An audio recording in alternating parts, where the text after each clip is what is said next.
Welcome everyone to the Cosmere Reads. Yay! Season 10 or season 10? I need to change that. Season 2. Yeah. I'm like, Hi, we're not everybody. season 10. Hey, look, my mug. there we My go. mug matches what's in the corner. Or is that supposed to be the wheel reads or the Cosmere reads in the corner? It's thank you. I am screwing all sorts up today. We can There rep the wheel tonight. Why not? Yeah, there we There go. you We're talking the wheel a ton tonight.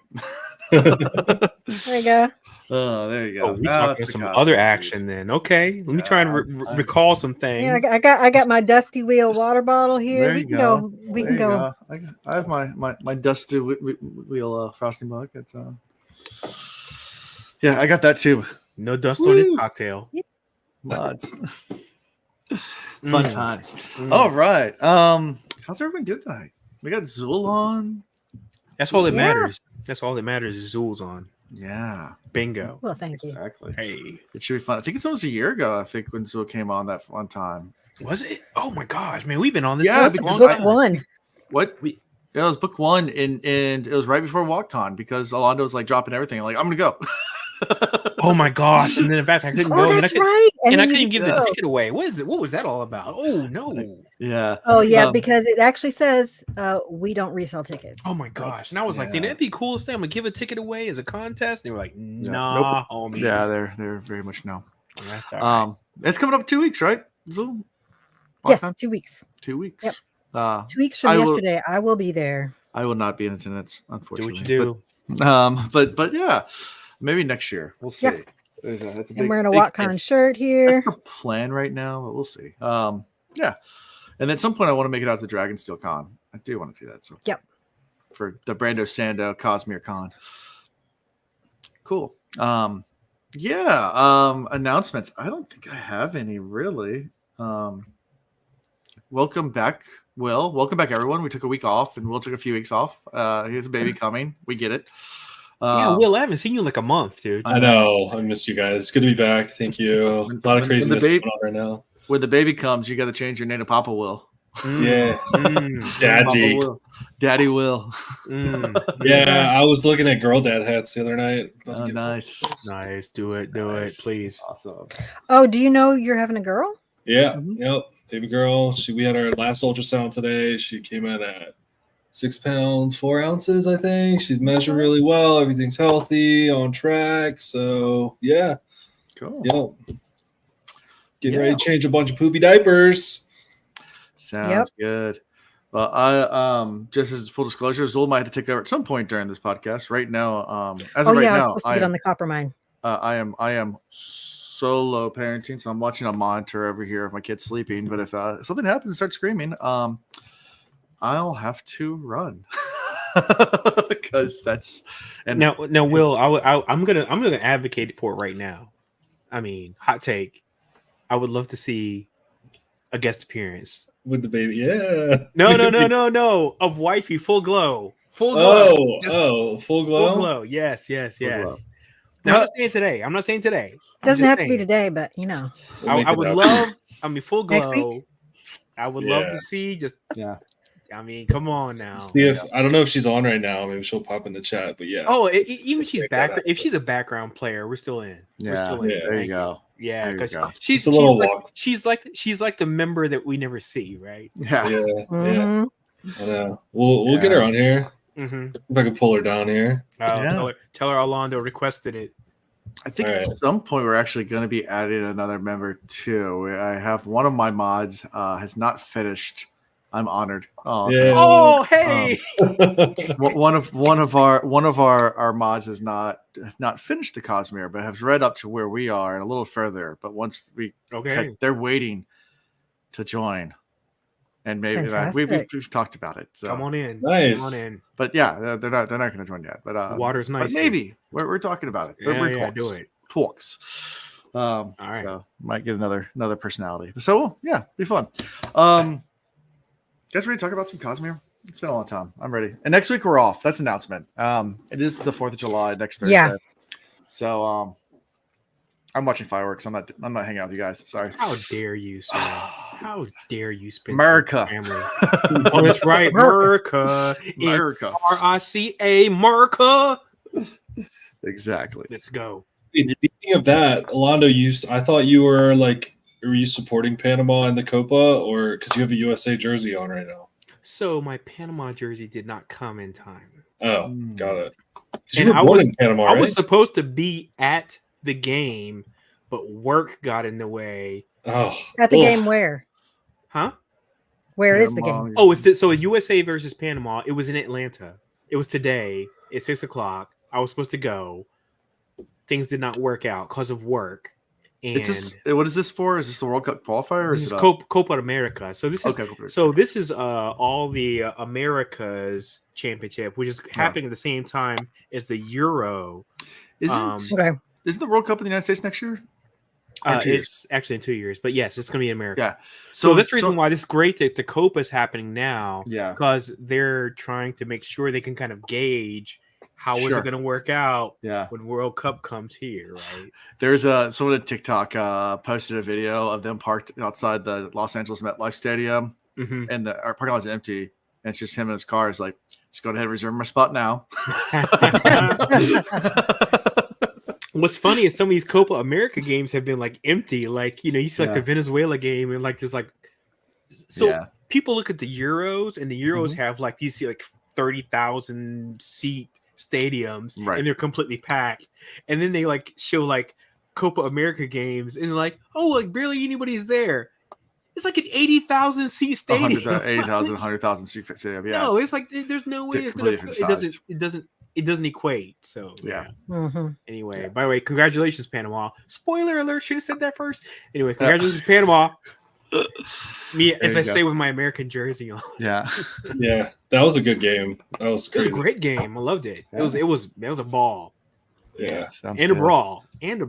So yeah, dude, the last like 5 minutes, Panama was just taking people out. Yeah. So bad. Golden bow. They were like, y'all aren't winning, sorry. Yes. Anyways. So you guys ready to talk about Cosmere? I am. Oh yeah, I've heard of this book. Yes, the Elantris. Yeah, Elantris. Yeah. Let's speak of this. We'll eventually talk about Elantrans. Right now, we're talking about Serene. Serene. Basically, Serene's talking with a bunch of people. Royal Ahane. Thank you. Ahane. Eondel, Shuden, and Eden, and just talking about Iodon and keeping him financially afloat. So that he isn't going to be replaced by some Derethi person, because that's what they're fearing now with all the boats disappearing and everything like that. So boats getting sunk. So because this system is based on who has the most money, cash is king in this world. And who by is his own doing, by the way. He set that up. That's his fault. So and who is it they're afraid is going to take his place? It would be. It's a good question. Telri. Okay, remember that name in 2 chapters.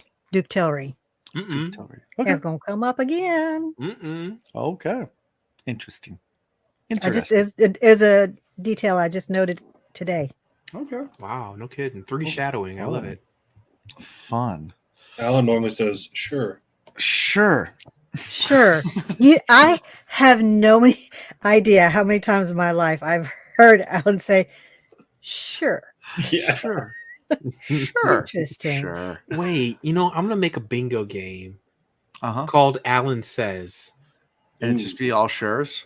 No, it's going to be all the things that you say you don't realize you say, but we all know that you say. All of it. Because I also watched some other podcasts, you know what I'm saying? So I've got some stuff that you say. Okay. So, yeah. Little Alanisms. And we're gonna put it on a bingo card. You're not gonna know about it. And then at some point in time, someone's gonna say bingo, and we're gonna be like, read all the stuff that you say. You can't know because obviously you could sway the results, right? I could, yeah. That's a good point. Yeah. So you have to DM it to 3 people so that they can vouch that yes, this is indeed. Oh, absolutely. What the original bingo card was. Yeah. Let me put that on Discord and see what happens. Well, here's the thing: he can see everything on Discord. Dang it, that's right. Oh, but here's what. all right. But you could DM it to people, and he won't be able to see that. There it is. There it is. That's the winner. That's what you'll do. Mm-hmm. Yeah. And you have The to find machinations some right now. secret squirrel way of putting it out there. You can probably use our mod. They'll do it for you. Secret squirrel. I love secret squirrel references, dude. All day long. Yeah. They'll create another Discord server just for this or something. Secret squirrel and the sidekick. There are some. Most of our mods have their own Discord servers somewhere, so they just be like, golden. "Come on over here." Golden. All right. Yeah. Good point. Let's see. Where are we? Sereni asked the nobles about planting and progress there. They're just having a general checkup right now. Mm-hmm. Like I said, but the main course is our main topic was about Iodine, and then eventually changed over to the Widow's Trial. Right. Where we get the plans for the Widow's Trial. What do you think about Sereni's plan? By the way, speaking of which, no one has really made it very clear at this point in time what the Widow's Trial is. I stand by that statement. I mean, it's like, it seems like a thing that everybody else seems to know, but nobody has really clearly like laid it out and been like, oh, Widow's Trial Article 1 says that you must blah, blah, blah, blah, blah. Nope, never happened. Yeah. And even in this chapter, they don't want to talk about it. Nobody talks. Yeah. Nobody says what the Widow's Trial is. It's just like, it's a thing. You just have to just know how it works. It's like, you have to participate in the Electoral College. What is it? How was it the thing? And how does it work? Yeah. It's that. Widow's Trial. The Widow's Trial. Mm-hmm. Yeah, so her plan is to bring food to the Elantrians, which everybody's like, ooh, yeah.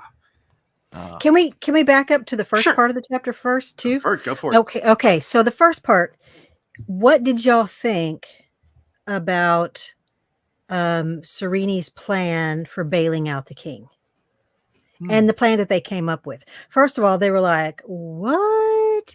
Okay, I thought we didn't like the king. Now you want us to support I didn't find it compelling. I'll be honest with you. I did not find it compelling. I was like, this is a hard sell, and I feel like it was a little quick. And I'm gonna say again, this is all from my perspective. I feel like this is where the writing is a little young, right?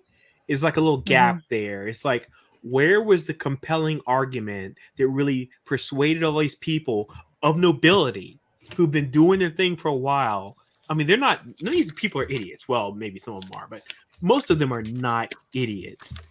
And for her to compel them, and I know she's done some really cool, persuasive stuff before, but I didn't really buy that. I feel like it was a quick heel turn, in my opinion. But that's just me. That's Alondo's opinion, 101. There you go. That's all I gotta say about that. So I concur. Yeah, it's amazing to me that she's only been there like 3 weeks or something. I don't know. That's right. They say that in this chapter. 3 weeks. And they have already started letting her like run things. Run these meetings, right? I guess none of them want to take over. I thought it was really interesting that Duke Royal, at first he was like kind of questioning her, and she was like, oh. And then she realized by the look he gave her that he was giving her the opening to like state her case. Right. And so I was like, okay, because he's actually like the next person in line, which they say potentially that chapter, right? Yeah, potentially, as far as like weeks. Yeah, but it's been 3 weeks, and it's clearly, and she said she was getting kind of flustered for like a second, and then she realized, oh wait, he's giving me an opening to make an argument. And I was like, okay, I like that. I like that kind of back and forth where it's like, the surreptitious way they kind of like set each other up. It's like, hey, I'm gonna bump this up. Can you spike it? Yeah. So and the fact that if he can then show, like, if she can set out whatever her thing is, and he's really smart and knows what's going on, and so if she can state a case and he can be like, okay, I see where you're going with this, then others might follow along because he has such weight. But right. he's already playing that chess game. He already is on board, but he's like, let me bring. He's pretending like he's not. Let me bring the other pawns along. You know what I'm saying? Mm-hmm. So well done. Yeah. I like the move. Yep. Yeah. I thought it was really interesting that she was like, none of you have the money for this, and he won't take it for free, but my daddy. My daddy over here. Bucks. Daddy Warbucks. Oh yeah. He'll probably help bail us out here. Mm-hmm. Yep. Good deal. Yeah. So you guys want to move back over to Widow's Trials or anything else? All I can think of now is Daddy Halliburton. That's what I call him now, Daddy Halliburton. Just like he's got them ducats. He does. All right. Yeah, keep on going, man. Widow's Trial. What do you think about this plan? What do you think about helping the launchers out? What do you think about everybody's reaction to it?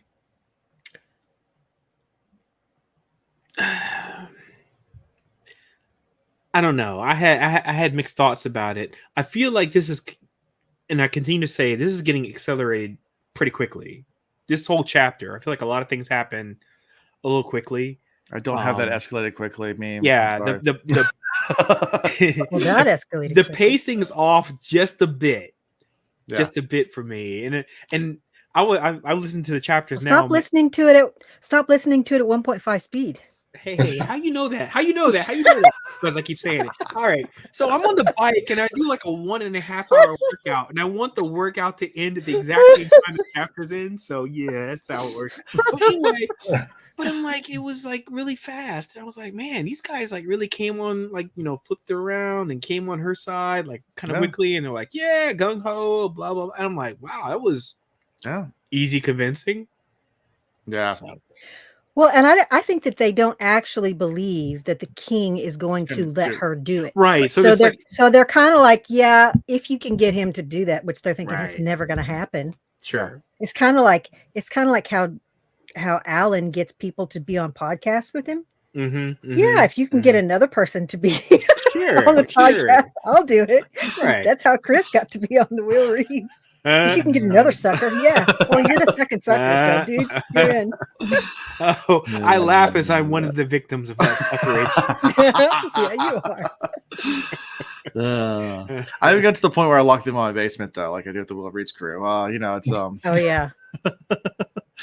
I do, I guess. Let's get my staff and beat them every once in a while. Just I want to see Alan wield this staff and actually wield it menacingly, See my dueling cane. Yeah, anyway. Do it. Anyway, so she has to go get Iodon's permission though to do this, which they all don't think it's gonna happen anyway. So sure. So the next scene is Sereni going to Iodon's study to go try to get his permission, which he's not happy about her being there. She's like no, why are you here? But you talking about she lays all cards on the table, makes it very, very clear she's been playing him this whole time. Ooh, yeah. I was like, oh, was that a good play?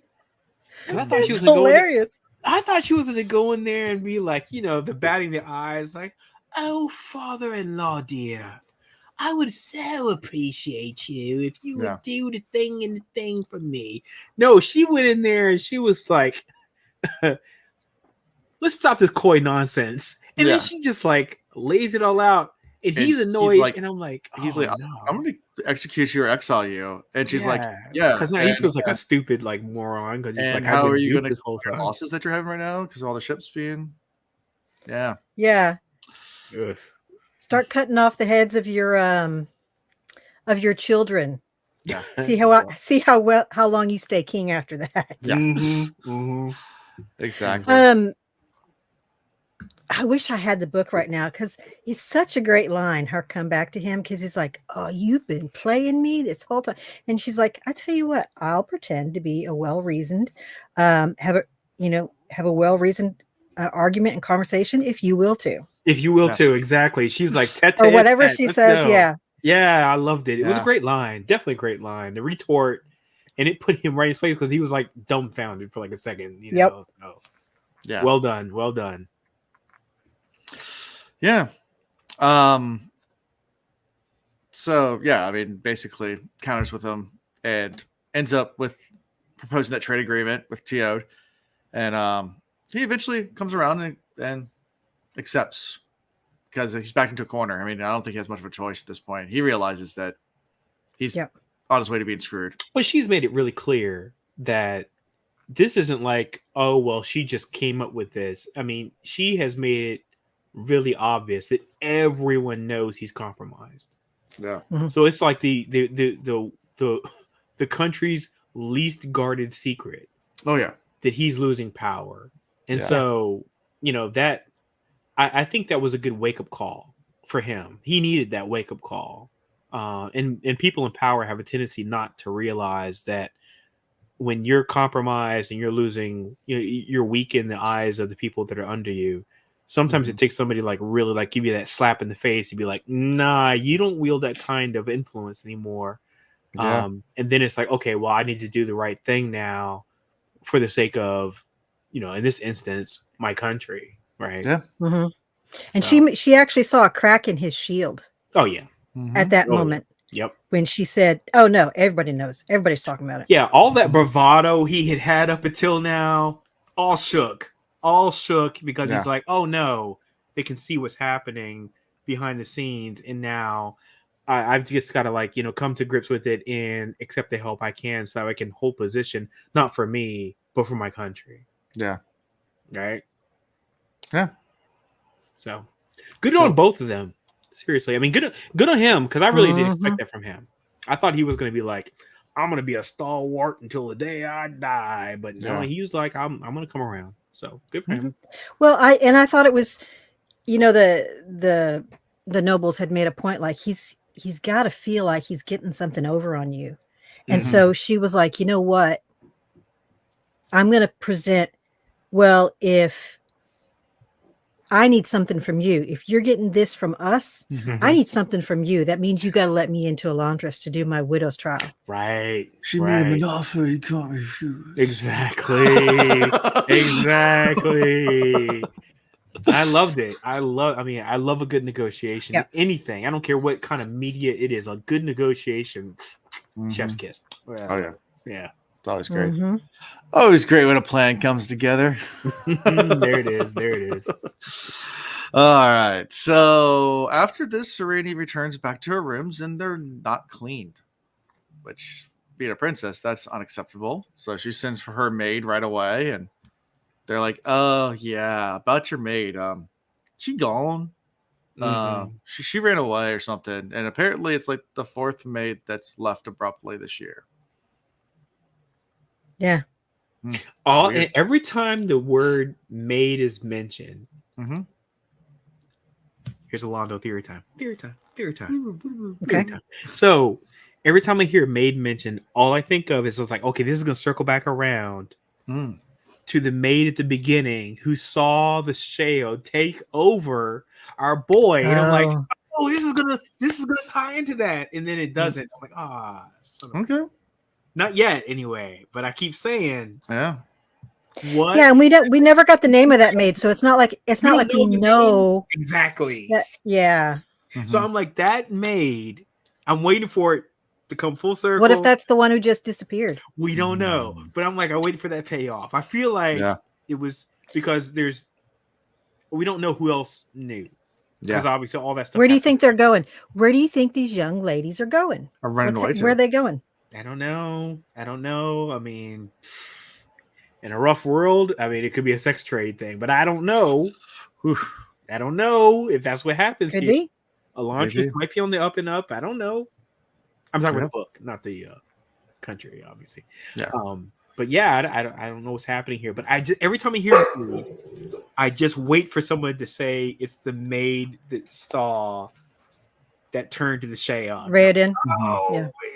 But it hasn't happened yet. So yeah. Right. Yeah. Deep breath though. I'm waiting. It's coming.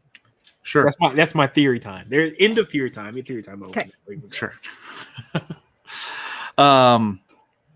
So yeah, we switched after that to Serenity waking up later that night to hear scratches in the walls again. Something's going on. It's the fourth time she's observed this. I know we talked about this before. What do you think's going on? Are we saying what did we think at the time, or are we talking about now? What did we? No. Yeah. What do you think now? Well, I mean, she made it kind of clear it's coming from King's quarters, so it's got to be someone with the king doing something and going down a secret passageway. Yeah, I forget the next couple lines, but then it goes, secret tunnel, through the mountains, secret tunnel, yeah. I'm mad we walked into that.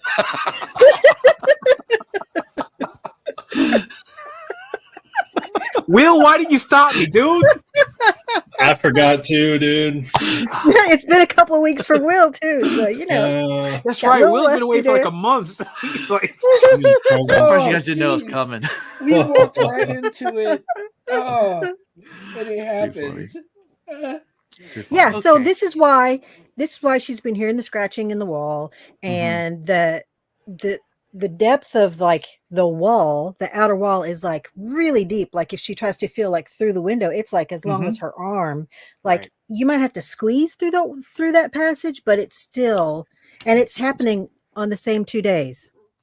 And at the same time, 11 o'clock or so, right? 11 o'clock on, I think it says Maidal and Opedal. So I guess that's 2 different days, Dal for day. And so she imagines that, you know, because of the positioning of the window, that it probably goes at like an angle up underneath her window, up to the and goes up, and so it ends up at the king's place, king's chambers. And we know obviously there's some secret tunnels to get there because that's how Hrathen got in, right? That's how Hrathen got in. Yes, so exactly. We know it exists. So it's not like this is like, you know, like some like plot device or something.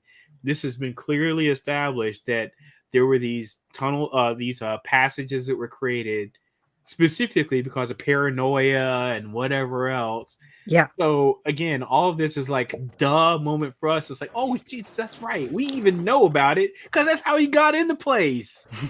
Yeah. So do you think that someone's sneaking in? He's sneaking out? What do you think? So I really don't care who as much as I care about what, why are 2 people, and we assume it's 2 people meeting up, right? I mean, I don't think it's like somebody going out to like pray at an altar or something, right? It's 2 people meeting. So no, he's going out into the garden and dancing under the moon naked twice a week. He's moonbathing. That's what I do every Thursday. That's not the point. All right. Today's Thursday. This is Thursday. This is what he does after the show. What do you think pressed me for this podcast, my people? It's naked time, and then I come in here and I'm like, I'm good. Ooh, here we go. All right. Got my nakedness out. No, I mean, I'm like, who is he meeting up with? No, and I that's the part I don't get, because it's like, either if you're doing something that surreptitious, you're trying to do something to either betray the people that you work with, which doesn't make sense based on the conversation he just had with Sereni. He obviously has, you know, a bit of moral fortitude to say, no, I'm going to make sure this kingdom survives. So that doesn't make sense. Sure. Or it's got to be something where he's cheating on his wife. And that to me just seems a little...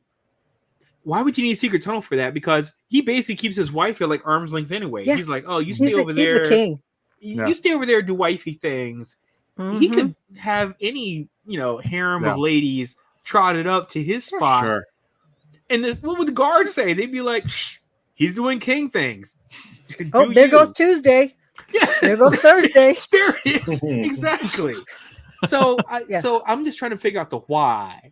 And why a king needs to be secret. Because usually it's like, I mean, if you're a guard and you notice things, it's like, you know, basically the things that politicians' bodyguards see, where they're like, so this is something you don't want your guards to see.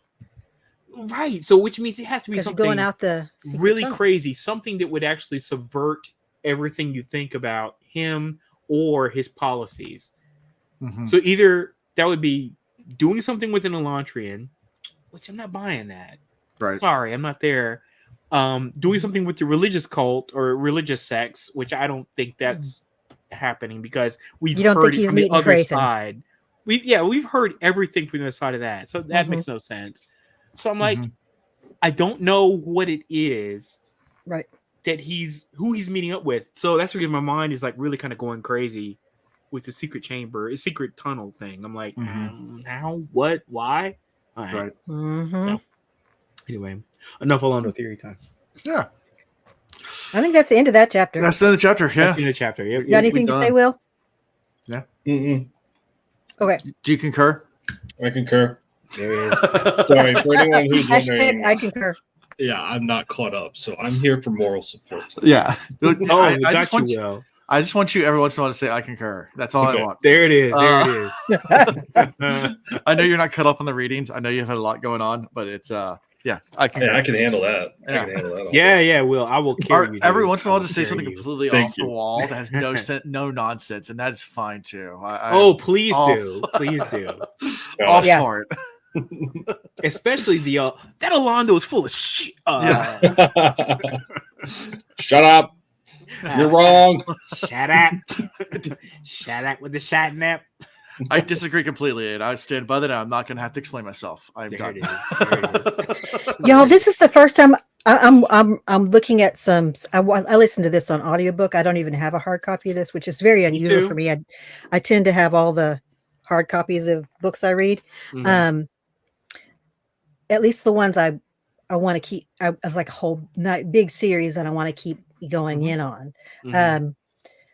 And so this is the first time I've seen these names in writing, and it makes so much more sense now. I should be able to maybe keep track of these people a little bit better. I'm a visual person. Yeah, me too. And fantasy spellings are so dumb. Yeah. But it looks like he's fairly consistent with his spellings and the way that the audiobook person is reading them. Like they're fairly consistent. So I'm like, I might actually be able to remember some of these names. Like Hrathen. Right. If I had read Hrathen instead of heard him say it, because I'd be like, what? Hrathen. But I'm gonna say right now, the one still. I mean, because having listened to the entire Wheel of Time series, and then I saw some of the names, and I was like, "Oh, what? How many apostrophes can you have in a name?" Our good friend Vancy Pants did a whole thing with all the S name Aes Sedai or something, whatever. He did all the S name Aes Sedai. No, that was you're talking about the song. Yeah, that wasn't Vance. That wasn't Vance, was it? Yeah, Vance did it. Part of the Red Hand. Yeah. Really? I thought it. I thought I need to hear this song now. No, I thought that was Bodhi. Just somebody's opinion. I thought he did it too. I think. They both did it. Yeah. Oh wow. But I think these names have like 17 apostrophes in them. I'm like, holy cow! Why in the hell? Yeah. Did that key on his keyboard break and he just like could not get off of it?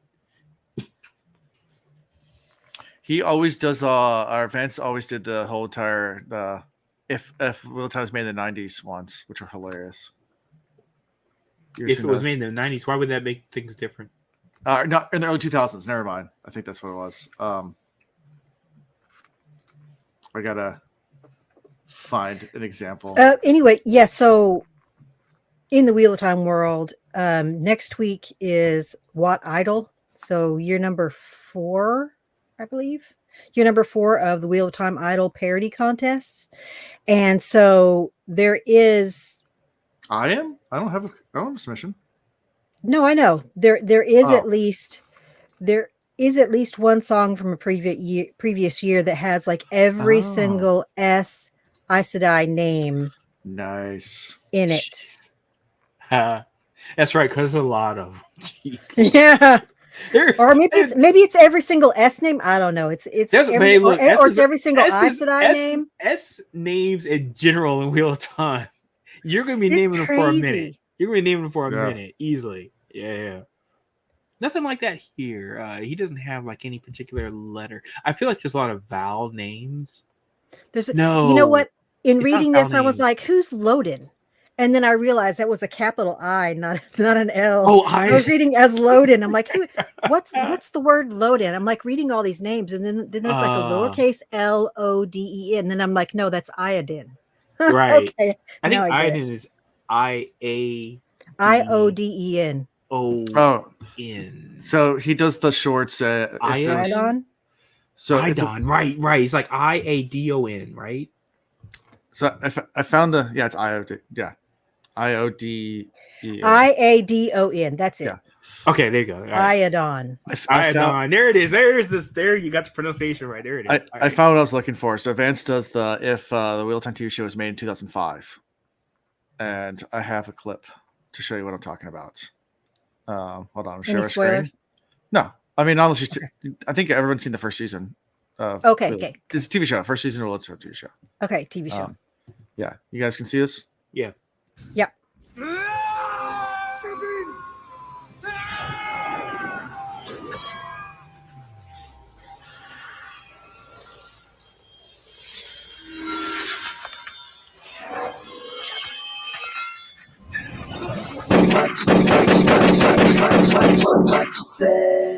What you say?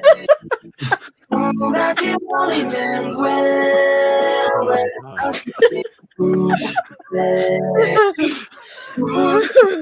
for the best, because it is. Anyways, okay, totally unexpected. Okay, the 2005 version. That's awesome. Okay. If this was Reddit, I would be like, take my upvote. Take my upvote. You earned it. Go ahead. There you go. Go ahead. All done. Are those on TikTok or YouTube? They're on YouTube Shorts and TikTok. But yeah. Both. Okay. Okay. But yeah. It's nice. Well done. It's great. Chapter 21. Okay. Right? Yeah. Are we talking names still? Hrathen. Yeah. So Hrathen comes in and boy, has he been screwed. He comes right in. He's just like, hey, is it Thured? The head. He's like, I'm going to promote you. You are now going to be head artist. And he's like, decline. He's like, wait, nobody. I'm promoting you from a squire boy to you can't do that. A priest. And he's like, I'm good. It's like, this doesn't make any sense. Yeah. For those that don't know, this is called an underflex. Yes. Right? When you're an underling and you flex up to management, this is an underflex. I love that. This is like the pure definition of an underflex. He's like, yo, thank you. Not going to take that. Yeah. Like, shoot. I'm happy with what I got. Love it. Yep. Love it. Now, you don't know what he's got. Yeah. But he's like, I got options. I feel like it's almost like corporate America. You know, like someone quits and they're like, yeah, so you're doing such a great job. So we're going to go ahead and give you Jack's work too, you know, because you're an amazing employee. It's like, am I going to get paid more to do two jobs? Like, oh, no. You're just awesome. So we're going to give you two jobs now. Corporate America. But see, it's also a situation too where someone in power, air quotes power, thinks it's like they could flex on somebody. They're like, oh, well, they'll just be honored to be asked by me to be in this position and do the thing and the thing. And it's like, nah, homie, nah, you are not bringing anything new to the yard. I'm fine right where I'm at. Thank you so much. I loved it. And he was trying to be so PC about it. He was like, oh, thank you so much. You know, the equivalent of my lord. But nah, he was not hearing that. Nah. So Hrathen's kind of like just uneasy about the whole situation. He starts thinking about Dilaf, and he's uneasy about him too. He's like, he needs to be taken care of. So he's like, you know, that's the reason why he's been going to the walls of Elantris so much. He's just not happy with Dilaf at all. And he's like, I come up with a plan. I'm gonna send. He's my Odif, so I could whatever I command him to do, he has to do. So I'm gonna write a letter to Warren and have him go deliver it because it's most important, and he has to go. And I'll get him out of here, and he has to obey. So Hrathen goes to Dilaf and is like, "Hey, here's a super secret message, super important. I need you to go deliver it." And Dilaf's like, "Oh, 100%, I'll do it. I'm gonna bring all my Odifs too." And Hrathen's like, "What do you mean, Odifs?" He goes, "Oh yeah, everyone reports to me. I own them all." So yeah, this is and how. You need a clip of like my boy going, everyone, that kind of thing, Oh, geez. You're talking about that. Now, this is the underflex right here. He's like the underling with the flex. Yeah. He's like, oh, I got 30 dudes in my camp. They're ready to run with me, and they will leave you right here by yourself, isolated, and good luck, homie. Yeah. Hrathen's like, what? Ooh, what a flex! I love that. Yeah, and according to so obviously this is what you get with the zealot, and so it's a loophole in the system where an Odif can take Odifs of their own, and then they're loyal to that Odif, not to the Odif's master. And the master, Dilaf's master, can't tell him what to do with his own Odifs. Yeah, right. You can't. It's separation of levels. You can't just like jump up. They can't jump up to him the same way he can't jump down. Which is the way it should work in business. You shouldn't be able to like go to your like subordinates and say something to them. You should go to your subordinate and say, "Hey, look, your dude over here. You need to talk to them." Blah blah blah. You don't go directly to them. And it's the same. It's the same thing here. And then Hrathen's just scrambling awkwardly, like, well, then I don't. It's not that important of a message, actually. No, never mind. He's bojangling. He's bojangling. He's like, hey, I didn't mean it. It's not a big deal. You're gonna say something, Zul? Yeah. So when the number like 30 or 30 plus whatever comes up, we find out that even someone of Hrathen's level might maybe have like 4 or 5. The most he's ever heard of is 10. And this guy is the most. At the most. And this guy is not even at his level. Right. So 30 plus. 30 plus. So no wonder this other dude is like, nah, I'm not going to take that job. Right. I mean, yeah, because he's one of his Odifs, right? He's one of Dilaf's Odifs. Yeah, because he's one of Dilaf's Odifs. He's like, he's not allowed to take the job. It caught me mid-workout. And I was like, he's like, oh, it might be 4, 5. The most I've heard is 10. Yeah. And he's like, how many you got? How many you got? He's like, 30. I was like, what? 30? 30? Whoa. It's like, I didn't even realize they had that many priests. Right. And so basically that's like all of the useful priests you gotta in assume the entire that's place. Basically the congregation, right? I mean, it's like that kind of level. It's everybody you could expect at all the churches everywhere. Right. Yep. Wow. Yeah. It's a flex. It is a definite flex. It's an underflex. So, loved it. Is Hrathen in trouble? Is he? He's done. He's done. That's a lot of theory time, by the way. Again, theory time. He's done. Concur. Okay. Yeah. And is Dilaf just a fanatic, or is he actually very smart and devious, or is it a bit of both? What is it? He's crazy. He's crazy. Okay. He's crazy. That's where I was kind of going. What do you think? He's cuckoo for Cuckoo Puffs, and he has gotten other people to drink that chocolate Kool-Aid. Milk. And so they're like, oh man, this chocolate milk is great. And then they don't realize it, but he's crazy. You do realize he's crazy, right? But the thing is, though, he's fanatical, and people are like, people love passion. They love to follow passion. And they see him, he's out here falling in the pews, doing his thing, and they're like, oh man, he's impassioned about what he's doing. Let's follow him. And they see the sermons that he's given and the sermons that Hrathen's given, right? Yeah. Mm-hmm. You know, who do you want to listen to, right? So they're like, "Oh, we're gonna talk to our buddy over here. You know, Dilaf, he's all right. He's all right. He's a little cuckoo, but you know." Yeah. But Dilaf's over here going, "I've got the power." Oh, he does have the power. This is rough. Yeah. So after all this, Hrathen leaves. He runs into some beggars, which is super rare. In all of Erelon, I guess. Not just in Kai, but it's a rare sight. And he even asked them about it. It's like, why is there not as many beggars around here?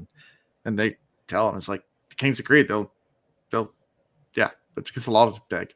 So we gotta hide. So they're pretty much all in hiding all the time. Yeah, I didn't know if you had any thoughts about the beggar interaction, but this thing sounded so out of place, writing wise. It made no sense to me. The placement, the time it happened, what it added to the story. I mean, nothing. It just seemed like it was something that was like shoehorned in. So I'm like, it better resolve in some way or have some value later on. So what did you get from it? Nothing. Did you think about what?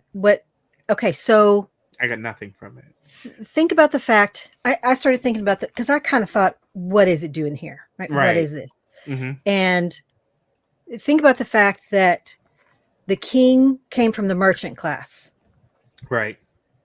And supposedly he is like running the country into the ground. Like the system he's put into place were slaves. This guy was a skilled carpenter. Yeah. And he was taken and basically made to go be a farmer and like a slave. And like, he was like, I was a terrible farmer. I ran away.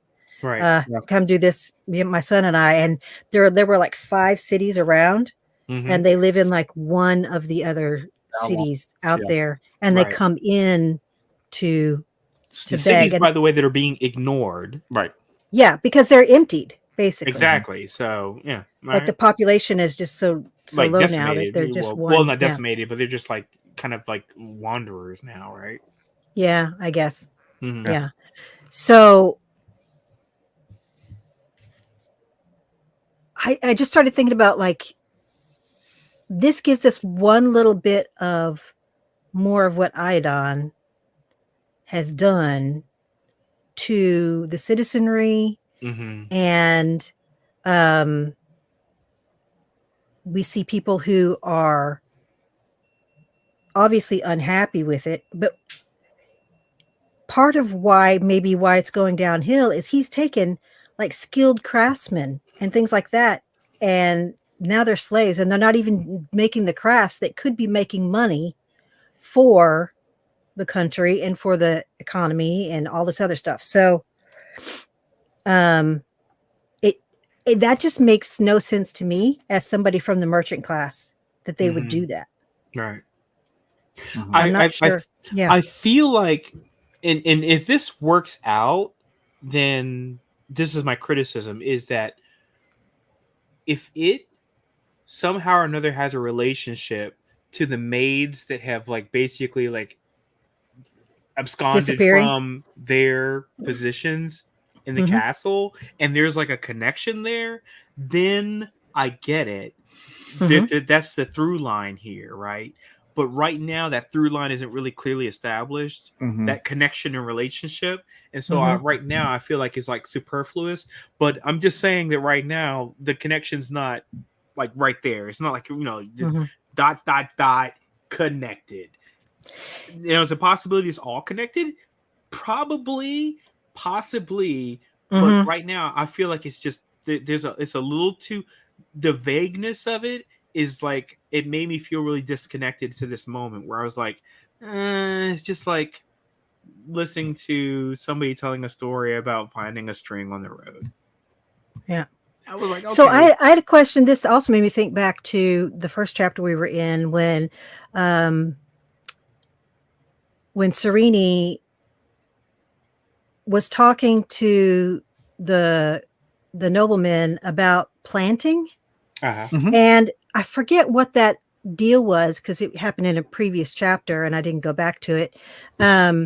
Where last chapter there where they were giving but I mean the original discussion. The original discussion. That, okay, yeah. Mhm. Yeah, where she convinced them to do something. Was it was it that like she convinced them to like give the people who were planting an ownership in some of what they were doing? Like give they them get an some of their opportunity own. to get out of indentured servitude. Right. You know, to basically buy their way out, let them plant. It's like this symbiotic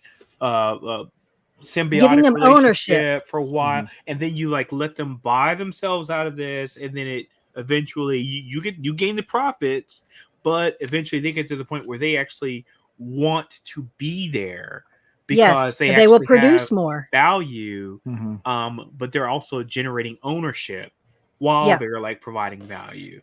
Right. So I feel like this is a little bit more of seeing some of that of what Idon has done to take away ownership, and the productivity is down. People are not wanting to be there. And then Serene is like doing what she can to give ownership back. And the noblemen that she's working with, the people will be favorable toward them because they're getting more out of it from these people than they've gotten from anyone else. I mean, that's possible. I just really wish that thread was a little better connected.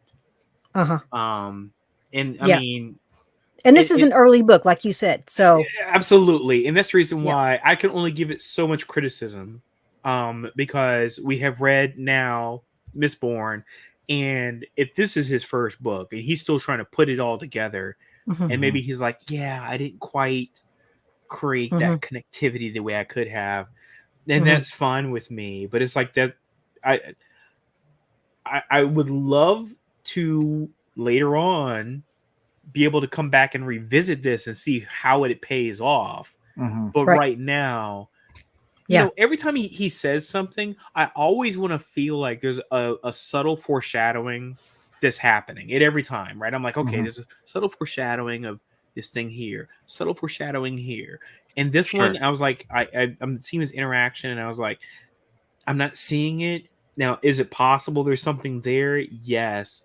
But it was just so like, it was almost like a hard stop transition into this thing. And I was like, it was really abrupt, and I just didn't really have much resonance with it. So I was like, ho hum. So yeah.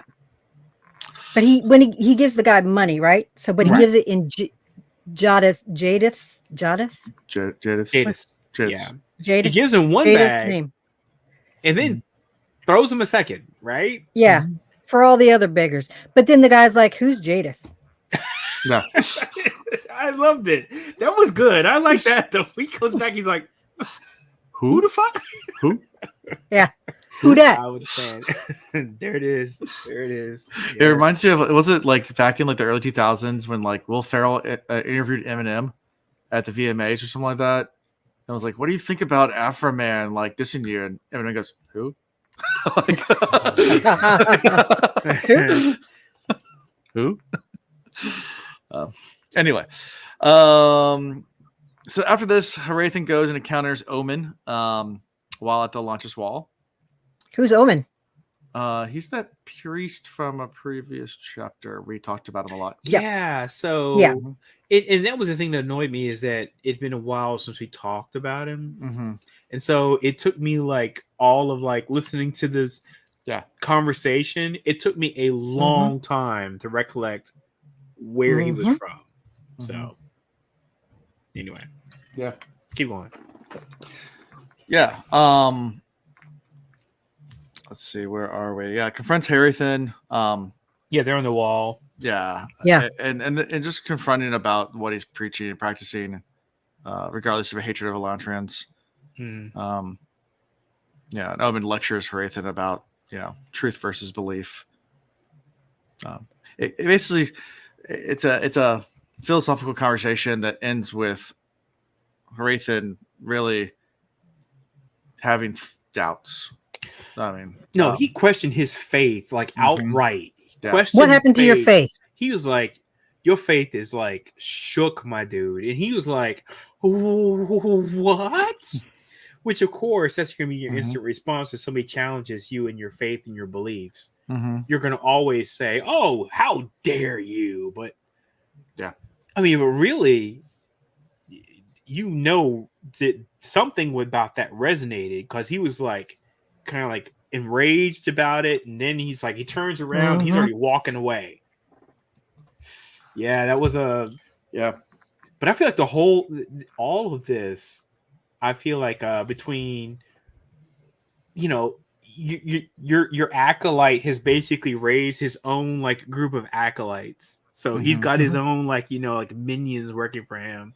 Right. You go out, you see like this beggar, and it's like you're trying to like help kind of, and they're like, we don't know who the heck you're like, you know, praising and whatever. Throw money. He's like, oh, who that? Like you just said, Zool. And then like I feel like it's like 3 moments that happen like back to back to back, and that's the only thing I felt like that beggar scene was for. It was like he shooketh. Yeah, it was 3 shook moments. Yeah, and I feel like this is the thing that's gonna kind of change his tune in general. Again, Orlando theory time. But I feel like these 3 things that happen in quick succession are some things that are going to shake him to his core about his beliefs. Sure. And we have to remember that he's on a clock. Like he was given 3 like month 3 clock. months. Yep. And that was, I think, from the time he was told. And then he had to travel there and get stuff going. And so he's on. Yep. Yes. Oh, I love it. That's a good one. You got us on that one, man, because I hadn't seen it before. That's a good one. Judge Judy. And he is quick, by the way. Almost every chapter he's in, that TikTok countdown comes up.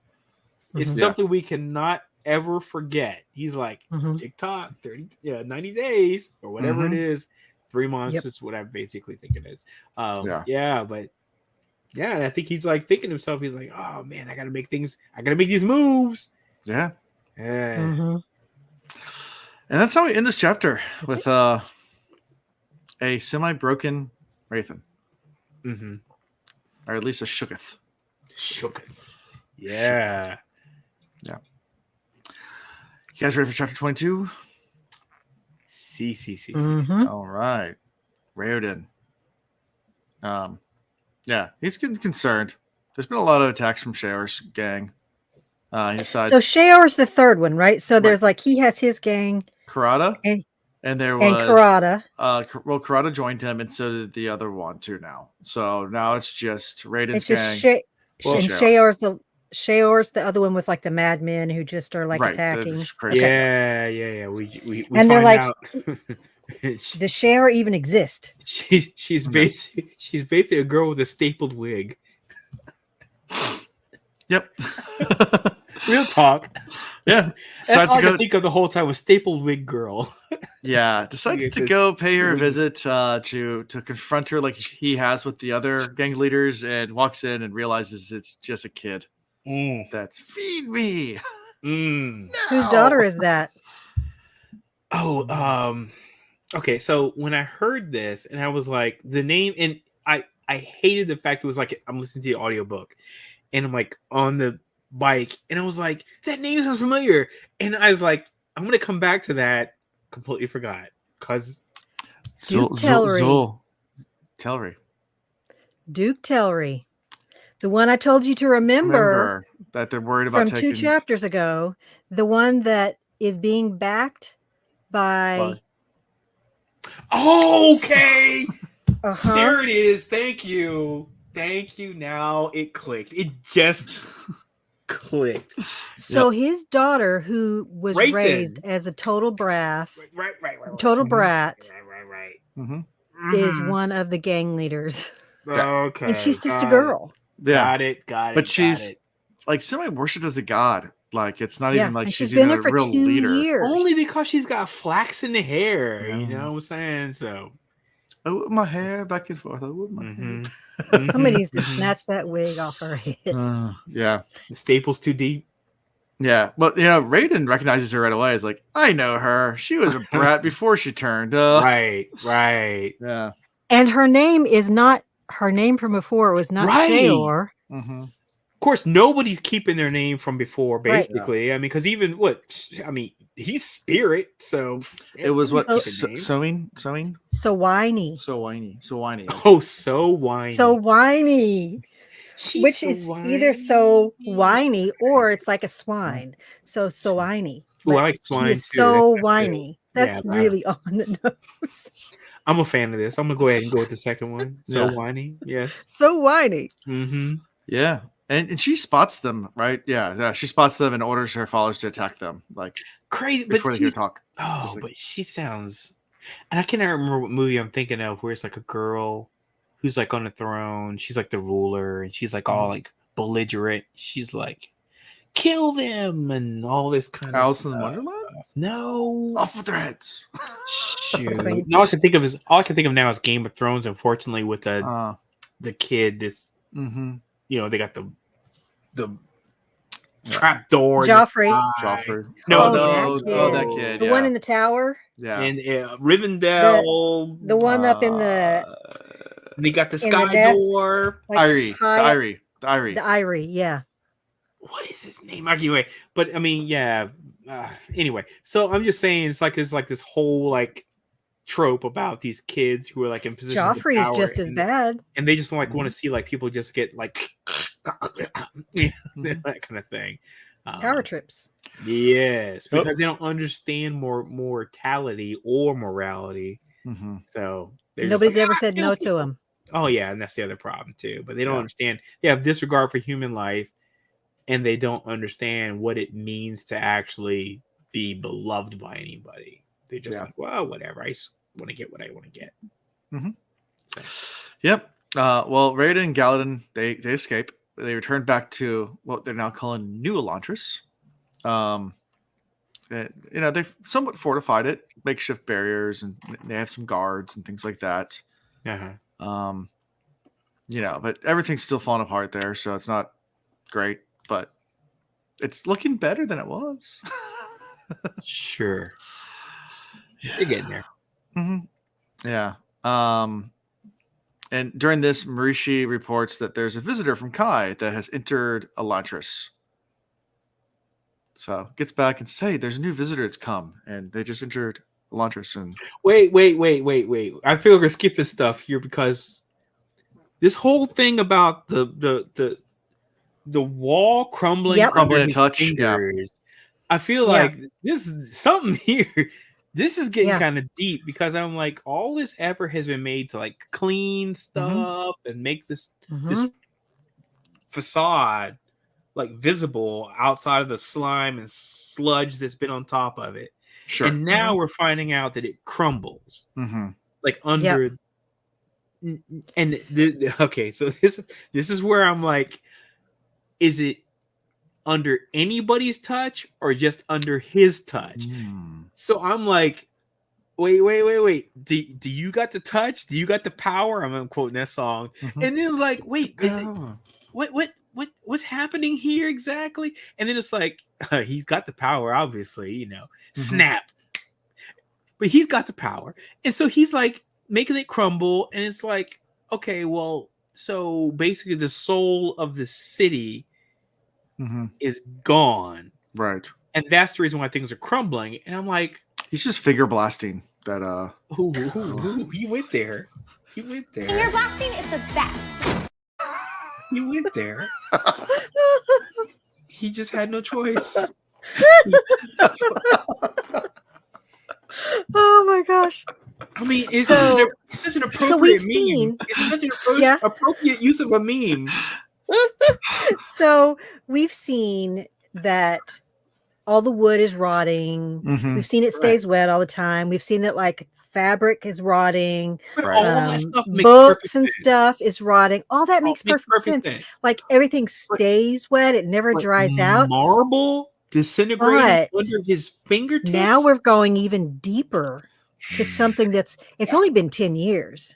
Right.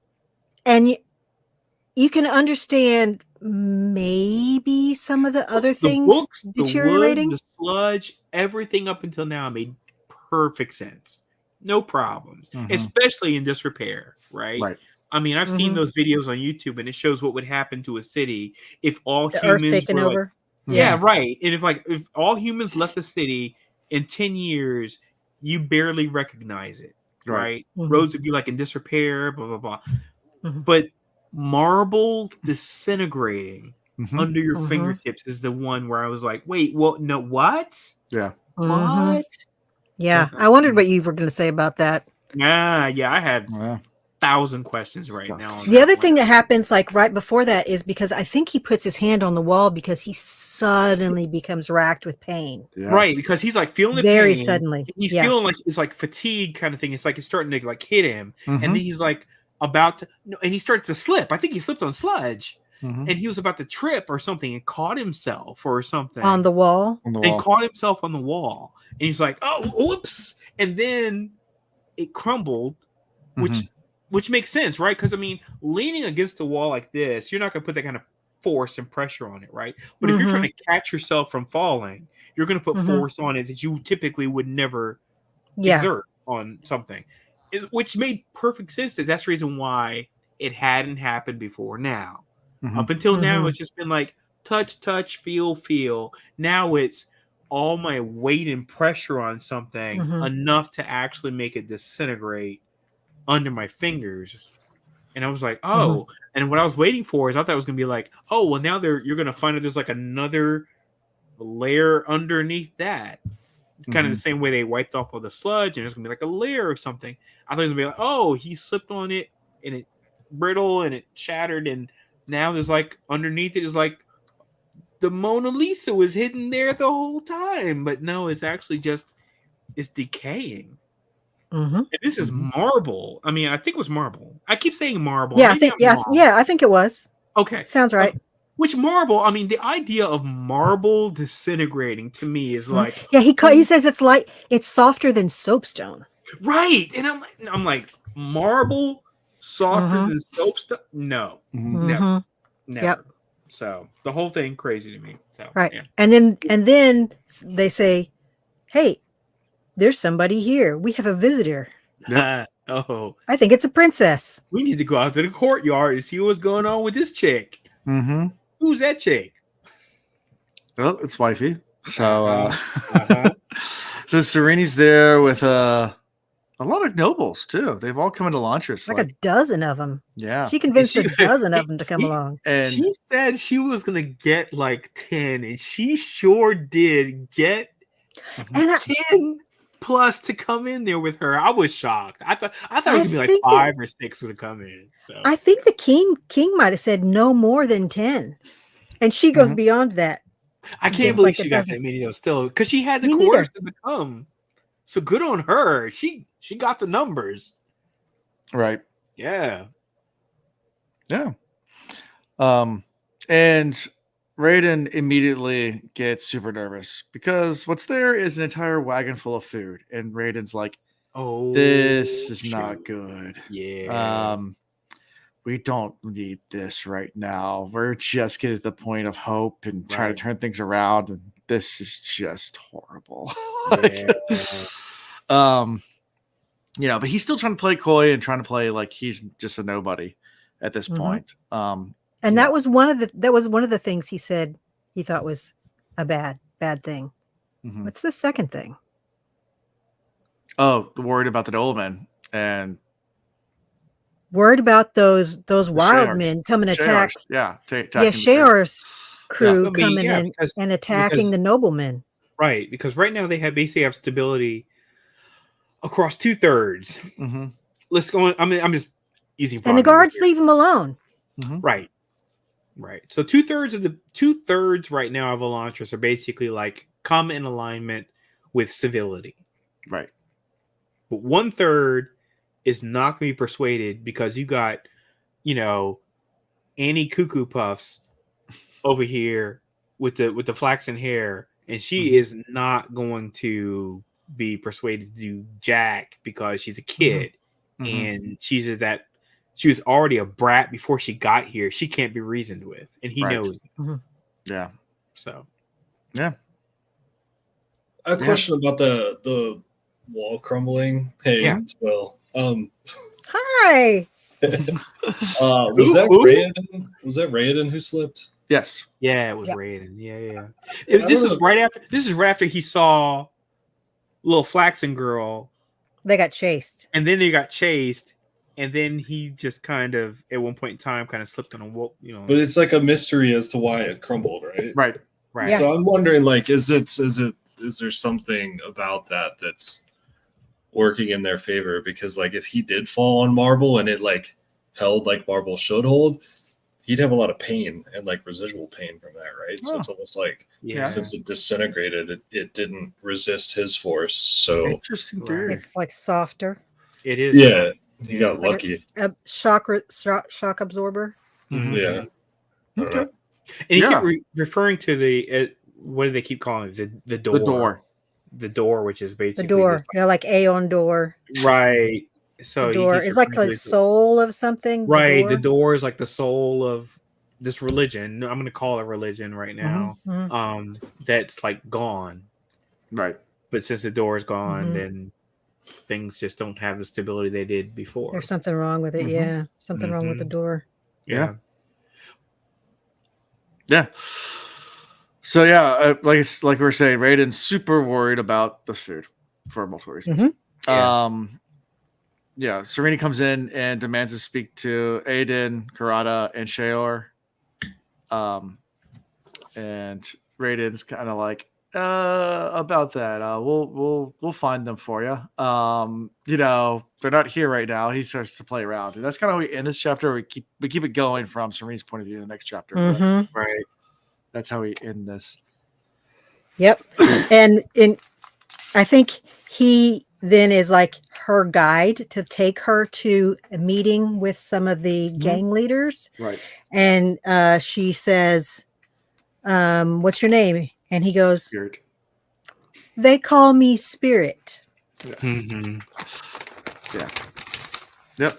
That's a gamble, though. I mean, I know that he saw himself before in previous chapters, like mirrors and stuff, and said he didn't recognize himself.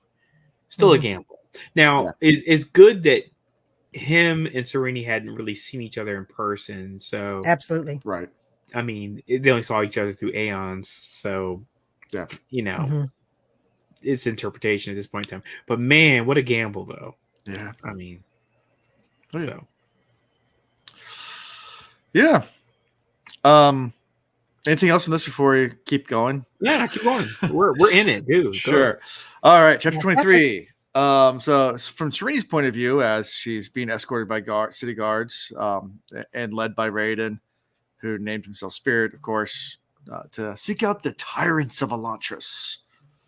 Because they must be tyrants, because she's heard all about these gangs and have had Ash do some secret spying, and of course her information is a little outdated, but that's okay. What'd you say? Slightly, yeah. So they quickly get Karada and Marishi posing as Aiden to talk about the state of the Alliance, and they say they killed Shaor, so it's just them now, and they now control Elantris. But Serena, did they say that they killed Shaor? Yeah, they did. They said that she was gone. Well, they said he's gone. Yeah, he's gone. So yeah. Huh. But at the same time, Serena notices something's weird because they keep on she notices it's almost like they keep on looking back towards Raid and for like confirmation. Like, right. Is that right? Like, am I doing this right? And Serena's no dummy. She's like, something's weird about this guy. Like, yeah. So yeah, Serena parlays and asks them, to distribute the food for Elantris without any interference, and they do a little negotiation. It's like, well, if we agree to do this, we need something in return. And she's like, okay, well, tell me what you need. And to her, it's the most oddest list she's ever heard in her entire life. Like, why would these people need this stuff? And she's like, yeah, we need cloth, grains, oil, some building materials. She's like, yeah, we need some sheets of metal. Yeah. I think you even asked for nails, right? Did they ask for nails? I think at some point they asked for nails. But it was, I mean, everything they said sounded like stuff that they need, though. Right. I mean, none of it sounded like it was like, superfluous. stuff. It was all like very potential. But from Serene's point of view, like, why would these half dead people need all this stuff? Like, this doesn't make sense. Yeah, because they're all necessities, and when you don't have these things, it's the things that you really need, right? So Yep. Now, what does she say is her one stipulation? Wasn't it about the access to the food or something? Yes. They have to let anybody who wants access to the food to have it. Right. It's like access to the food. They have to have a path to get their access to the food. And Karada's like, yes, I agree that I agree to that. Yeah. Yep. I will let anybody who wants it have it. Yeah. Yep. And because with her information that she has, because the people on the outside don't know, first of all, that the people on the inside, any injury they have never heals. So when they see how beat up they are, they think, man, they must be fighting all the time. Right. And it's not just every little injury that you have just compiling. Right. Because they never, and also with no food coming in, they think that it's like the gang leaders who are taking all the food for themselves. Right. And somebody, it might have been her. It's not Aeon. What is it? Her little Ash. Ash. Yeah. Ash is Sion. Yeah. Sion. Yeah. Okay. So, it's Ash, or it's one of the lords or something that says like, well, they don't look any better off. They look just as like dirty and skinny and terrible as anybody else. Yeah, because even Ash confirms it's like a pretty violent place, et cetera, et cetera. So so she, I don't think at this point she has some suspicions that maybe it's not as bad as what she was led to believe, but don't really know. You need that one then. Read which one? You need that as a. Don't be suspicious. Don't be suspicious. Don't be suspicious. Don't be suspicious. Don't be suspicious. Don't be suspicious. I got it. Man, Saperstein get down, man. Shoot, Mona Lisa Saperstein is like my lady. Don't be suspicious. Don't be suspicious.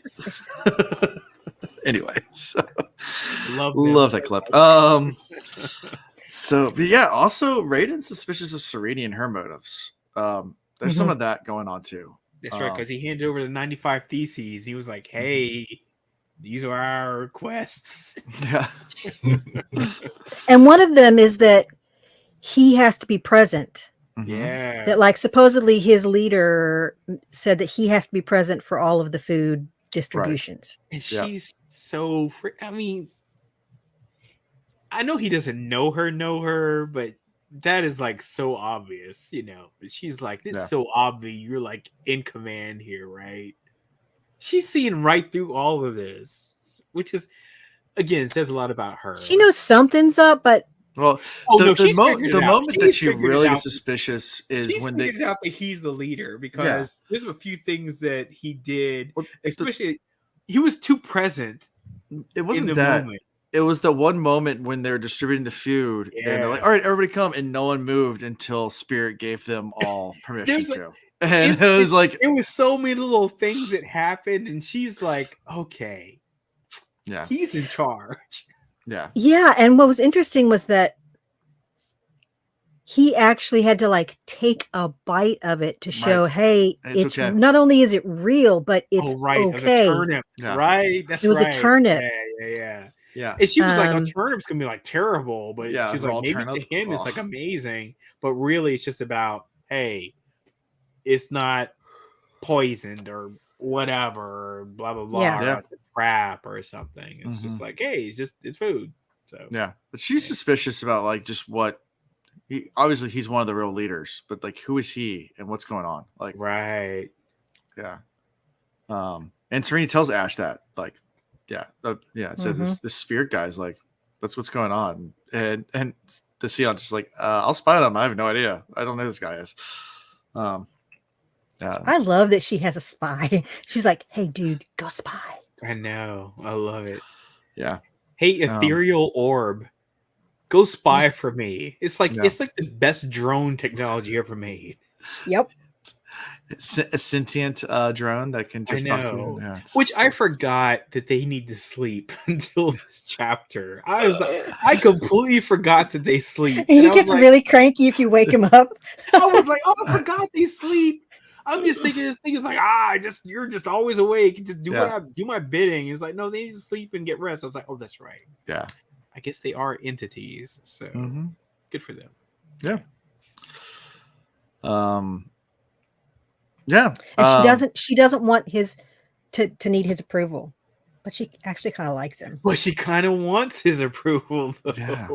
And she kind of likes him. It was good, though. Even though he did, she kind of likes him. Oh man, is she a monster? Is she what? You know what I'm saying? You said is what? Is she into monsters? Yeah, because he's dead. He's like a zombie. Is she into dead dudes? She's like the lady who's like, I can fix him. Oh, there you go. Yeah. He's got enough confidence. I mean, that's how we end this chapter pretty much, is with her like spying on him, and like I think he actually has the best, he's being genuine. Like yeah. She kind of fallen in love with him. What? Yeah. She's still wondering like why he cares about Serene's opinion. Like, and that's something that she has a little suspicion still with all this, but it's that's making her suspicious. Why does he care about what she thinks? Yeah. Right. Because she obviously doesn't know who he is. Right. And what's really sad for me is that in her own country, she got shunned by the men and stuff, and then she had this like failed engagement, and she finally thought she had found somebody who was somebody she thought she could really have a good relationship with, even though it was a political marriage. She gets there and he's dead. And now she's like, the one person that I've met that doesn't treat me as like an alien, and I kind of like, I'm starting to kind of like, is this Elantrian off limits? He's dead or whatever, because like she's always othered. Yeah, she's never, in society with the women or whatever, she's never really accepted as one of them. Even with like the lords, she's female. She's not one of them. She's also an outlander. She's never really accepted. That's something she craves so much. I think she's always looking for that. Yeah. And so I think she's starting to get a little bit of something here with him, and it's somebody she can't have. Yeah. So I'm going to make another criticism of the writing here, just because I'm Alando. So go for it. She has way too many great qualities for me to buy into the idea that she's unwanted. I can't buy it. I mean, I get it. She's tall. I get it that she's smart. And maybe it's the world that he's trying to craft and say that women are subjugated and they're meant to be like these like docile creatures or whatever. Everything about her screams she is like this world's hottie. She's like smart. She's like engaging. She's just got all these qualities. And even when Hrathen sees her for the first time, before he recognizes it's her, he was like, who's this pretty lady walking up in here? I'm not buying it that she's like, really... he's like, I didn't think she would be that pretty. Boom, thank you. Because I think what you can actually see when you're talking through the seance. Yeah. Yeah, is like you can't really see them that It's like well. the like magic mirror on the wall. It's like this little you can fuzzy see some like projection. weird shape, kind of, but like it's Yeah, just sort of fuzzy. It reminds me. I think of it as like one of those. You remember those pin things they used to You have? like where put your hand Yeah, through. yeah. You could put your face in it. That's a good way of. And, I've had and the same even though type it's of. like your profile, it's not quite. Same. It's like a like a weird perspective version of Right. you. But yeah, again, I'm still. It's not like the quite head from buying Power Rangers that comes from the.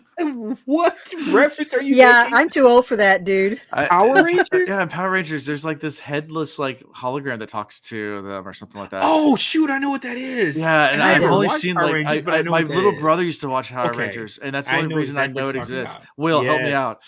Yeah, I know what you're talking about, but I can't put a name on I it. can't remember Will, the help me out. name. You're Yeah, the but I baby know here, I know Will. exactly what you're talking about, dude. I was gonna equate it to like sorry, Alado, to like No. what we're doing now, or like a Zoom call, where like, you know, I can look you guys in the eye right now, but you don't get the same feel of looking someone in the eye that's standing in front of you. Right? Oh, that's true. Absolutely. There's that human connection as well. So, Right. but like you guys are a little distorted. I'm distorted on this call. You're probably gonna be distorted through a seance. Yeah, absolutely. Yeah. I buy all that. What I just don't buy into though is the fact that, or I'm trying to get my head wrapped around the fact that she was like so unlikable. Yeah. In her whole country. I'm like, no. Well, if you take someone from today, like you take like a tall, gorgeous, like Nordic beauty who's like athletic, blonde, just powerful, you know, and she's like got all this presence, and you put her back in like Victorian England. Nope. She's not delicate. She's not pretty. She's not curvy. She's not like meek and mild. And she is going to be, you know, that's not what the ideal is. Okay.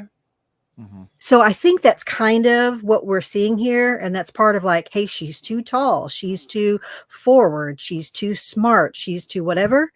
So it's like the male equivalent of just being afraid of a woman that actually wields some type of presence, agency, you know, authority, and that makes them feel emasculated. Then basically, is that what I'm trying to kind of picking up from the vibe?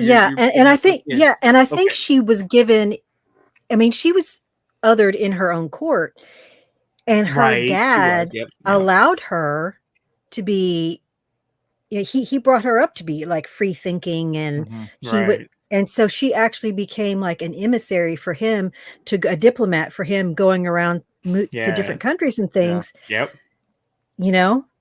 Yeah. So she agree wholeheartedly.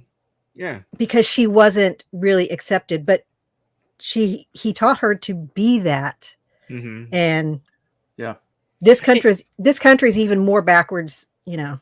And all of that makes perfect sense, and I appreciate you like putting that, you know, that perspective out there, because again, I'm just sitting here like listening to the books, and that's the part I'm just like not listening to the book and not really vibing on that. I'm like, it doesn't make sense to me. But the thing is, though, because I'm not afraid of a strong woman, and I'm like, strong woman, be sexy, lady, you know. But it's like this book is like trying to make it seem like she's like opinionated, intelligently opinionated, and all these things, and she's like, oh, I can't believe this is like maybe like the person nobody wants to be with, and I'm like, what? In what universe? Oh, I guess just in this universe, but I guess it's in many universes where some people are just like, they just want, and you said, like you said, a docile, feminine, you know, reticent, demure, little, you know,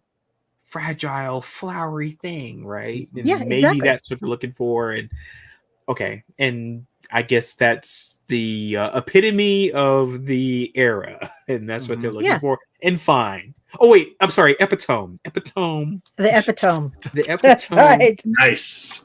Nice. Bringing it back. Had to call it back. Nice. Epitome of the for all era. Intensive purposes. For all intensive purpose.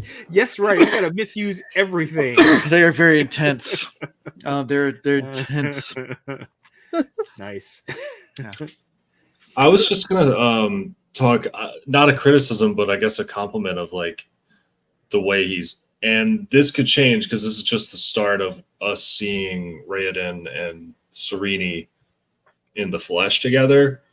But thinking back on like Mistborn with Ellen and Ben, the way he developed that relationship, I mean, that was, I thought, really well done. So I think this is a good start with these two. We'll see where it goes because obviously this is his early writing, but I think that's and it's only one book. It has that's to the thing is it's finish just one in one book. And I'm like, oh man, there's more coming. He sent it to. Yeah, I mean, no, but I mean, as far as right now, chapters are in this he book? wrote this as like this is its arc. Yeah. How many chapters are total in this book? I assume we're halfway through, almost halfway. It's 63 chapters. Oh, so okay. we're a little bit But more than a third. They get shorter chapters. So we. So what percentage are we through it? Do we know? I can tell you we have 1, 2, 3, 4, 5, 6, 7 episodes left of this. I'm gonna go look at my Audible. I was getting ready to say I'm doing the same thing, Zool. And then we begin The Way of Kings. Yeah, I was gonna pull up the Audible and just kind of see like. That's your favorite, isn't it? The Way of Kings is my favorite. It's not everyone's favorite, but it's mine, and that's okay. This has like 11 and a half hours left after chapter 23. How many is it total? I don't know. Hold on. Math. I know. I'm trying to do math too. I'm trying to get it to pull up as. Well, we have 7 episodes left, and we're on episode 7. So I'm saying about I think we're 50. I think we're 50%. Essentially, I think we're about halfway. I think we're halfway. I think my estimate was pretty close. Yeah. So I mean, either way it goes, I think this relationship between Hrathen and Serene is going to have to happen kind of quickly. Yeah, because they have to come together, and then they're going to have to trust each other, right? And then they're going to have to try to create some type of plan to topple things. Yep. So that's a lot to happen. It is. But maybe, I mean, they've already built a lot of like trust and relationship by doing it. You know, they're like long distance relationship for a while. Yeah, but long distance and meeting each other and then trust, especially when you thought he was dead. Yeah. Shocker. Yeah. Hey, will there be war? Twist. This is what I want to know. War. This is what our countdown is. Remember? So, I think that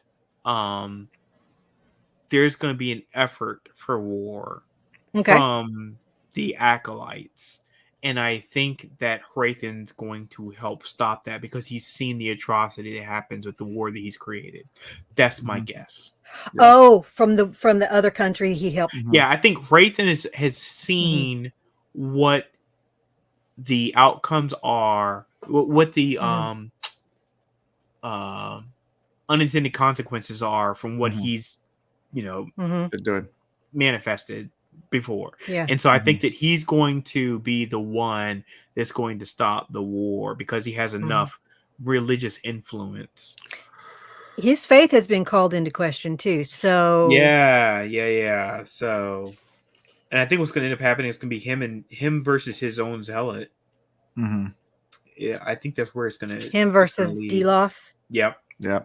I call him the zealot because he's crazy, dude. No, that's great. No, I mean we know who you're talking about. And the fact that he aligned with him from the very beginning, I was like, why would you, dude, put him in that type of position? Sure.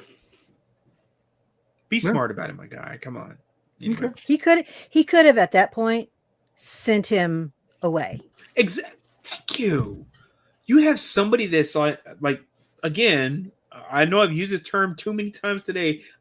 He's cuckoo for Cocoa Puffs. Send him anywhere, right? And no, he's like, nah, I'm going to keep you here next to me. And I'm also going to let you lead sermons? No. No, you don't do that. Come on. Yeah. So anything else from these chapters or anything that we missed? No. Okay. Favorite character? My favorite character is obviously Will. It's just all it is. It's just amazing. It's just Will because Will's back. I concur. I hadn't seen Will in a while, so Will is my favorite character.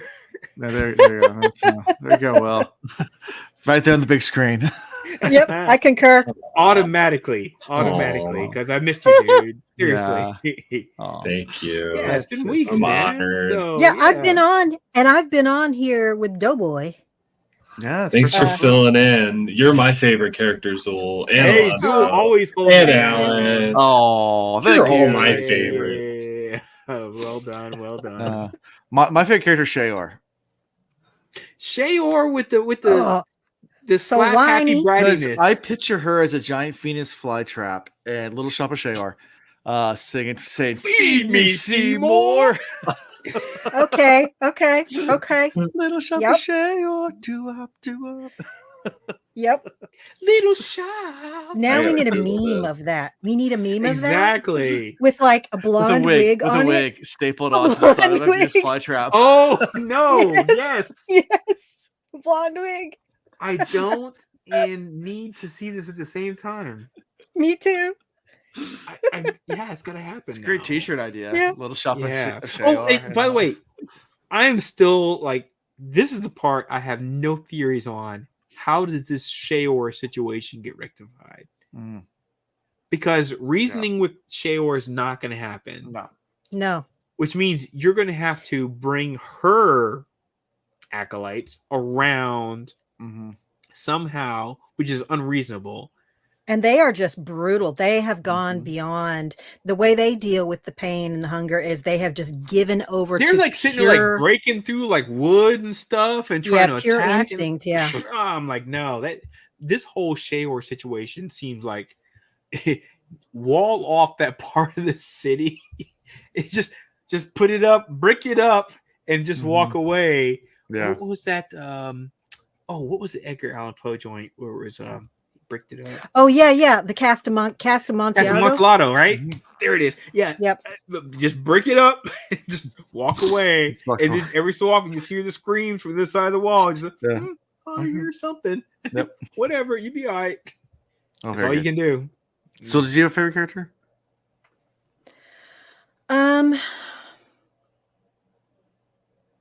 I think Serene when she went and confronted the king and was like, and she let him know, like, I'm not dumb. Yeah, I pulled one over on you.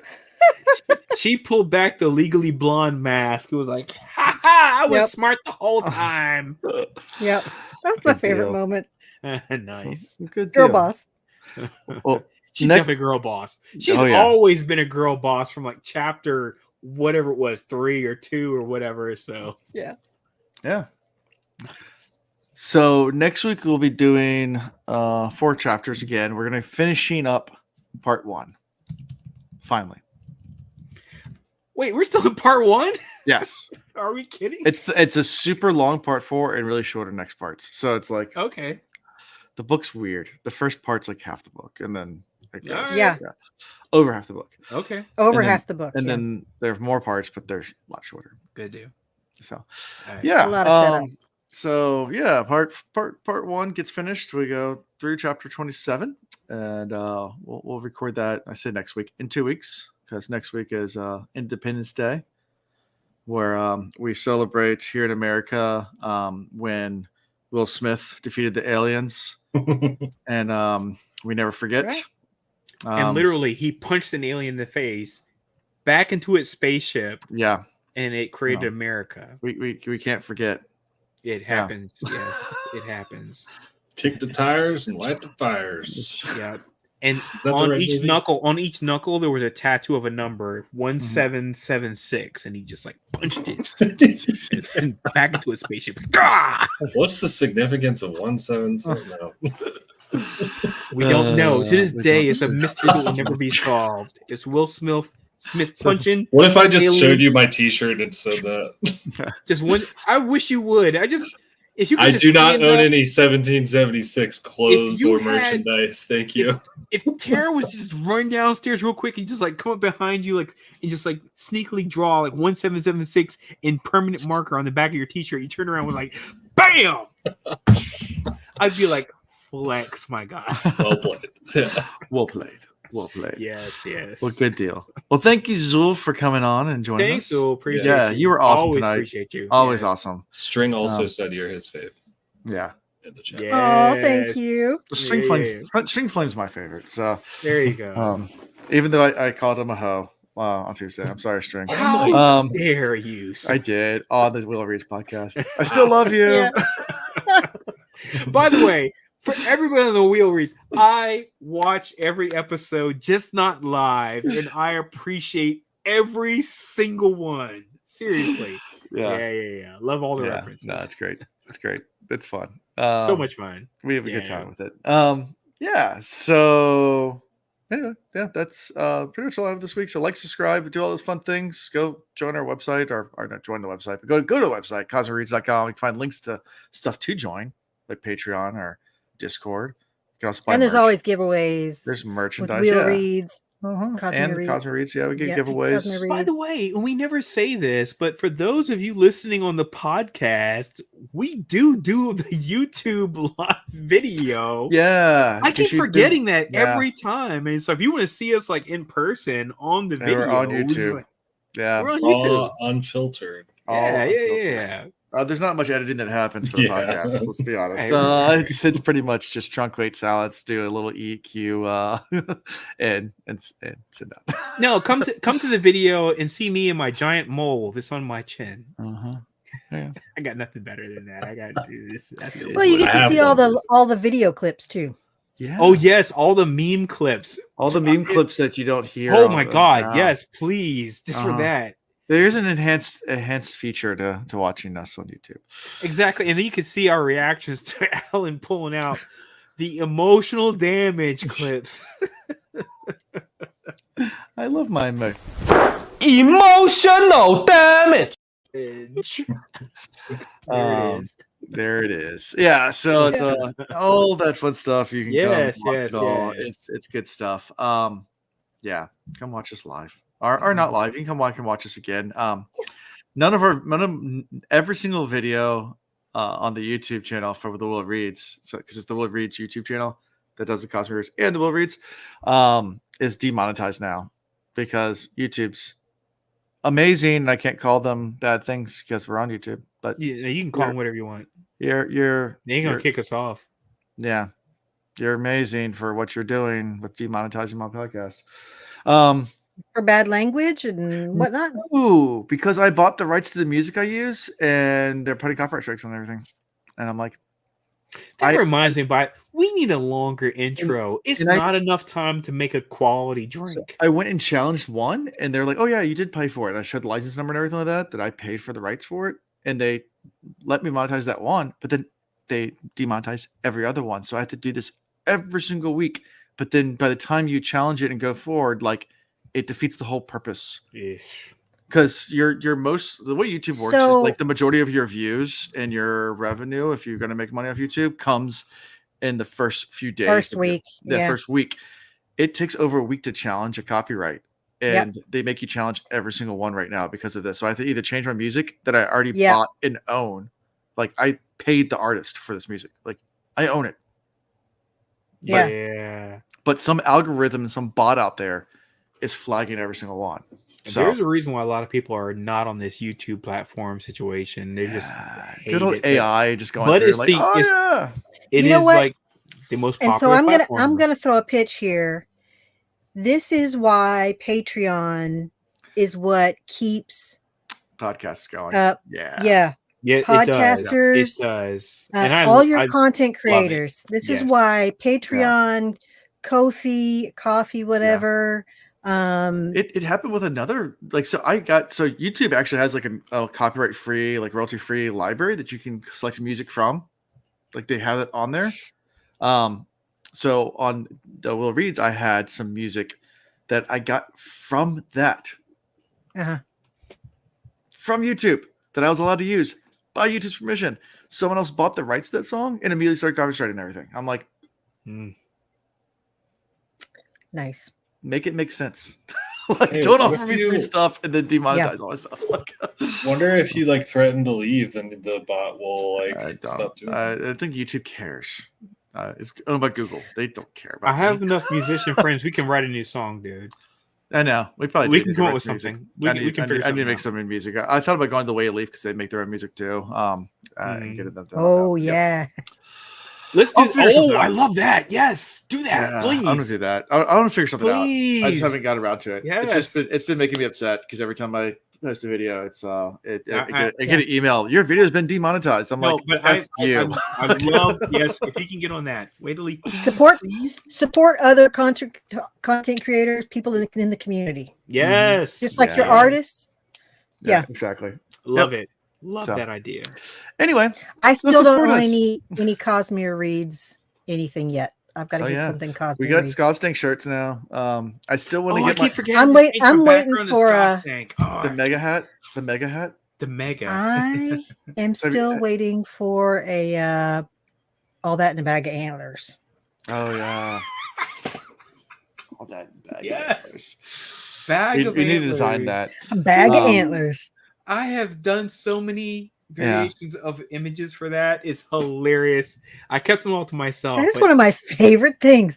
A bag of antlers. Bag of antlers. And you were so right. It was so funny. I was like, he does not know how right he is. And you're right. I mean, you get through 3 books of that, you're like, it's just a perfect. Bag of antlers. It's perfect. It's just a bag of antlers. That's exactly what it is. All right. I could hang out with you guys for a long time, but I know we all need to get to bed. Yeah, I need to go to sleep. Yeah. But anyway, I'll see you guys. So much later. fun, guys. Yeah. Until next time, all that great stuff. We'll catch you in a few weeks. So, all right. Toodaloo. Bye, all. Thank you for watching the Cosmere Reads. God stink, Scott stink fresh. God stink, Scott stink fresh.